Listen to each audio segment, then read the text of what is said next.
예명 사령관과 22시 46분 집무실에서 통화했다라고 진술했는데 영상을 보시면 22시 43분 본청을 나서는 것이 보입니다. 10시 43분경이고요.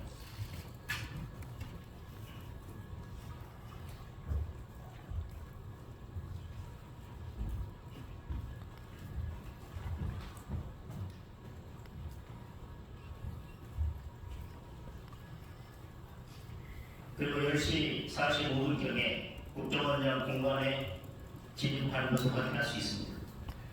22시 58분에도 공관 공터에서 한 48초 정도 통화를 했다라고 했는데 이미 10시 56분에 공관을 빠져나가는 것을 볼 수 있습니다. 따라서 58분에 공관 공터에서 통화를 했다는 것은 전혀 사실과 다릅니다. 그리고 10시 58분경에는 본청 내부로 들어오는 것이 확인이 됩니다. 따라서 10시 58분경에 공관 공터에서 통화가 이루어졌고 어두운 곳이어서 메모를 제대로 작성할 수 없어서 나중에 보좌관을 시켜서 정서를 했다라고 하는 홍 전 차장의 주장은 전혀 사실과 맞지 않다는 것을 확인할 수 있습니다. 이상 영상을 보신 것을 토대로 해서 저희들이 준비한 배경문을 나누도록 하겠습니다.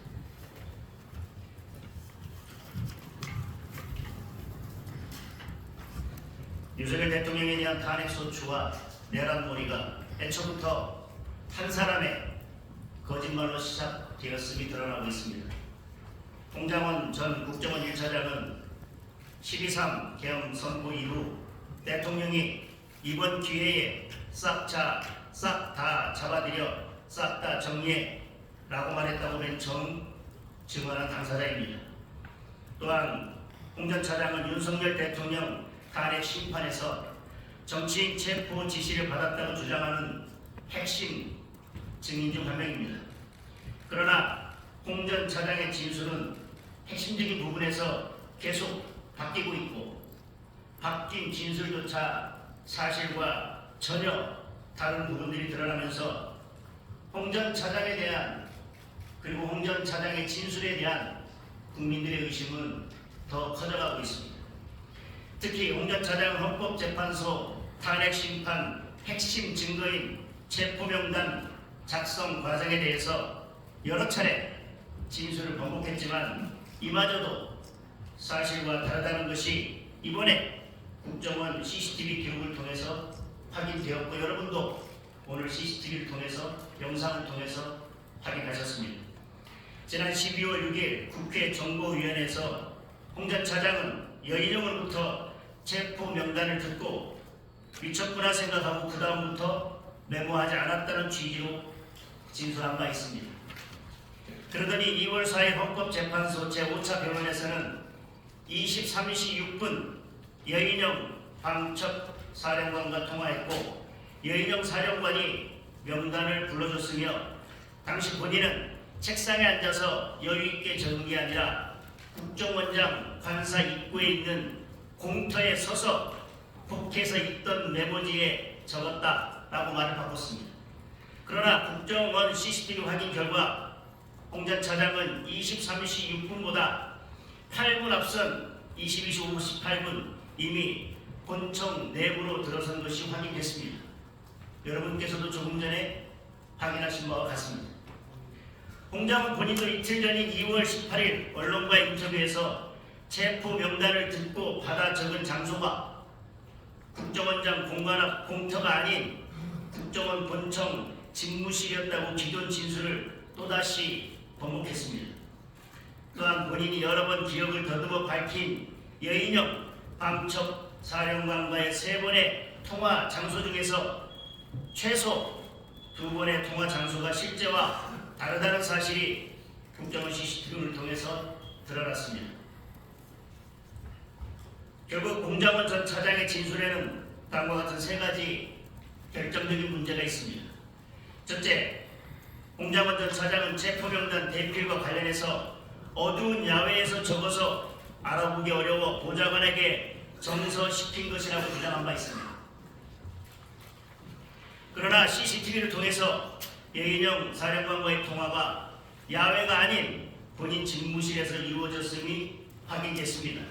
따라서 애초부터 어두운 야외에서 적어서 알아보기 어려웠다는 주장은 그 자체로서 설 곳이 없어졌습니다. 둘째, 본인조차 알아보기 어려운 글씨를 타인이 알아보고 이를 정서한다는 것은 상식적으로 납득하기 어려울 것입니다.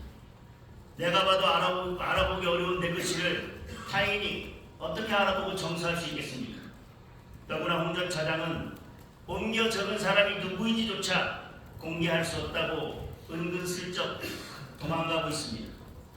셋째, 홍 전 차장은 헌법재판 5차 변론기일 당시 검찰에 제출한 명단은 보좌관을 시켜 다시 옮겨 적은 정서한 버전이라고 진술한 바 있습니다.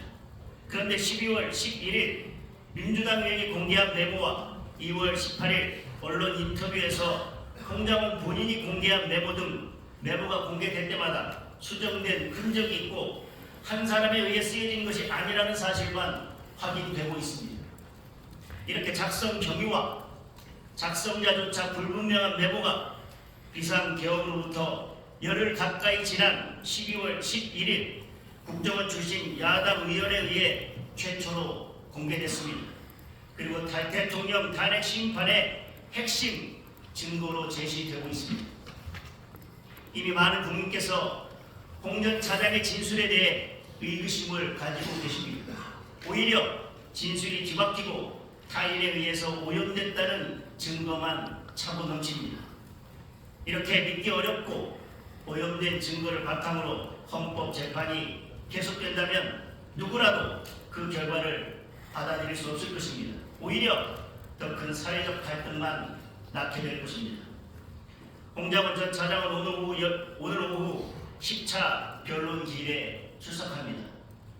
국가 위기 앞에서 3인 성호의 룰을 범하지 않도록 공직자로서 이제라도 양심에 따라 사실대로 증언하길 바랍니다. 헌법재판소도 형사소송 절차에 따라 탄핵 심판을 진행하고 대통령의 방어권을 충분히 보장하여야 할 것입니다. 홍 전 차장의 거짓 증언은 대한민국의 사법 질서를 파괴하고 헌법 체계를 붕괴시킨 중차대한 범죄입니다. 국민들의 눈과 귀를 가리는 탄핵 공작과 내란몰이에 대해서는 국민들의 엄혹한 심판이 뒤따를 것입니다. 이상입니다.